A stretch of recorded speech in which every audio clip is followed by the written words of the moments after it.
আজ হচ্ছে শুক্রযোগ। শুক্রযোগ হচ্ছে অত্যন্ত শুভযোগ এবং শুক্র যেহেতু সৌন্দর্য, রুচিশীল এবং শিল্পকলার কারক গ্রহ,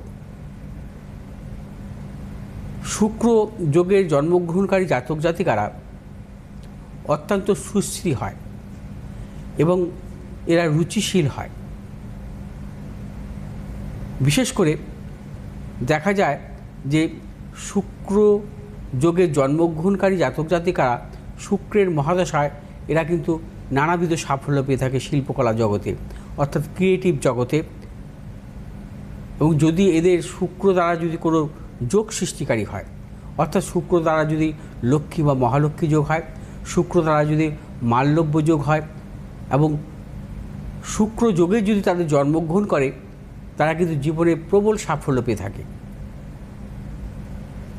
এবং এদের হচ্ছে এই শুক্র যোগের অধিপতি দেবী হচ্ছে লক্ষ্মী। লক্ষ্মী দেবী হচ্ছে এদের অধিপতি দেবী।